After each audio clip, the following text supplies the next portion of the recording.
इस राज्य के बॉर्डर के इलाके से एक भी गाड़ी का चक्का बाहर नहीं जाए, इस बात को तय करना होगा, तभी झारखंडियों को हक और अधिकार मिल पाएगा। नहीं तो इस साधारण घर से सानिया निकल गई, कोई साधारण घर से जयराम निकल गए, कोई साधारण घर से मोती निकल गया, कोई साधारण घर से सूरज निकल गए, कोई साधारण घर से संजय निकल गया और आपका नेतृत्व छीन लिया गया, आपका नौकरी छीन लिया गया, आपका अवसर छीन लिया गया और आपकी माटी पर आपका जमीन तो बार बार छीना है। सरकार तो कह देती है कि 75% नौकरी झारखंडियों को मिलना चाहिए। 1.5 महीने से उनको एक कमरा में बंद कर दिया गया है। देवी जी, रीना देवी जी सचिव बनी है, मीडिया प्रभारी शांति कुमारी जी बनी है, उन सबको मैं बधाई देता हूं कि आप लोगों को नया नया दायित्व मिला है। आप सबको बहुत बहुत आभार।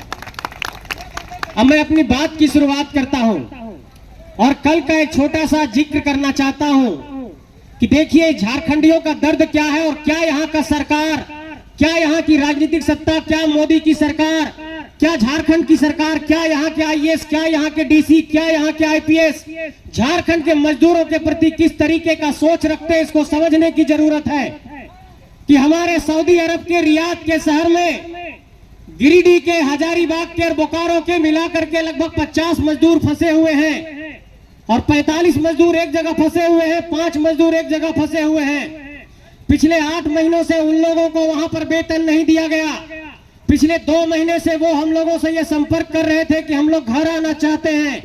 1 महीना पहले सरकार को हम लोगों ने पत्र लिखा कि हमारे झारखंड के मजदूर सऊदी अरब में फंसे हुए हैं, उनको कैसे भी कर करके आप घर लाइए, उनको वतन वापस लाना होगा, भारत वापस लाना होगा। लेकिन सरकार के कान पर जू नहीं रहेंगी। मैं ये पूछना चाहता हूं कि आज हमारे गांव भर के लोग 5,000, 10,000, 20,000 कमाने के लिए कोई देश और विदेश में, सऊदी अरब में, तो कहीं पर दुबई में, तो कहीं पर दिल्ली में, कहीं मुंबई में जाकर के मजदूरी कर रहे हैं और जब वो वहां पर फंस रहे हैं तो सरकार भी उसकी चिंता नहीं कर रही है। और हम लोगों ने ये फैसला किया कि हम लोग जाएंगे अलग अलग जिला के उपायुक्त के कार्यालय में और उनसे कहेंगे कि हमारे भाइयों को, आप हमारे मजदूर के भाइयों को पहले वापस लाओ, उसके बाद कोई बात होगी। और कल हजारीबाग के उपायुक्त के कार्यालय में हम और जयराम भाई गए थे और वहां पर वार्ता हुई है कि इन मजदूरों को आपको वापस लाना होगा। मैं ये मजदूरों का उदाहरण इसलिए दे रहा हूं कि आप सोचिए कि आपके ही गांव घर के लोग हैं, वो 1.5 महीने से उनको एक कमरा में बंद कर दिया गया है। उनको खाने के लिए एक टाइम का खाना मिलता है, उनको पानी भी बाथरूम वाला पानी पीना पड़ रहा है। वो वीडियो कॉल से बात किए थे तो अपनी व्यथा सुना रहे थे। क्या झारखंड इसी के लिए अलग हुआ था कि हमारा कोई भाई जाकर के दुबई में, कोई जाकर के रियाद में, क्या कोई सऊदी अरब में, क्या कोई मुंबई में, कोई दिल्ली में जाकर के फंस जाएगा और बाथरूम का पानी पीने के लिए मजबूर हो जाएगा? इसलिए इस दर्द और वेदना को समझना होगा, नहीं तो ये झारखंड को लोग लूट करके बर्बाद कर देंगे। मेरे साथियों, ये आक्रोश और ये पीड़ा इसलिए है क्योंकि जब झारखंड अलग हुआ तो ये कहा गया था कि झारखंड अलग होने के बुनियाद पर यहाँ के लोगों को उसका हक और अधिकार मिलेगा। लेकिन आज देखिए कि आपसे क्या क्या छीन लिया गया। आप गांव में 10,000 रुपया कमाने के काबिल नहीं बचे। एक भी नौकरी की परीक्षा जो है पारदर्शी तरीके से नहीं होती है। अभी चतरा में एक चपरासी का वैकेंसी निकला तो मंत्री का बेटा चपरासी बन गया। एक चपरासी की नौकरी भी झारखंड के आम आदमी को नहीं मिल पा रही है। कोई जाकर के शिक्षक बनना चाहता है तो शिक्षक नियुक्ति की प्रक्रिया की परीक्षा नहीं हो पाती है। कोई बीएड कर लेता है तो जेटेट की परीक्षा नहीं होती है। कोई ग्रेजुएशन कर लेता है तो सीजीएल की परीक्षा वर्षों वर्षों लटकी रहती है।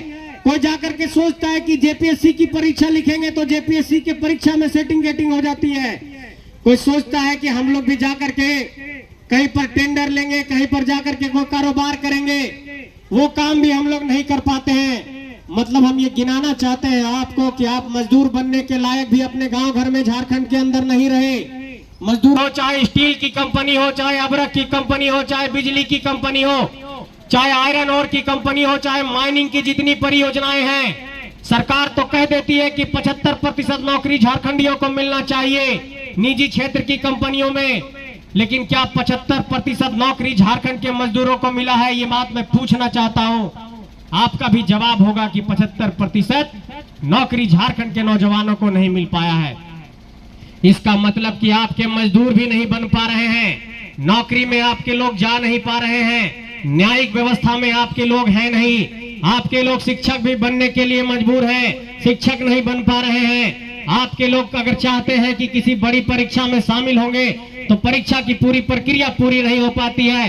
आपके लोग सोचते हैं कि सांसद और विधायक बनेंगे, तो आपके लोग सांसद और विधायक भी नहीं बन पाते हैं। इसका मतलब कि आपका नेतृत्व छीन लिया गया, आपका नौकरी छीन लिया गया, आपका अवसर छीन लिया गया और आपकी माटी पर आपका जमीन तो बार बार छीना ही जा रहा है और आपको विस्थापित किया जा रहा है।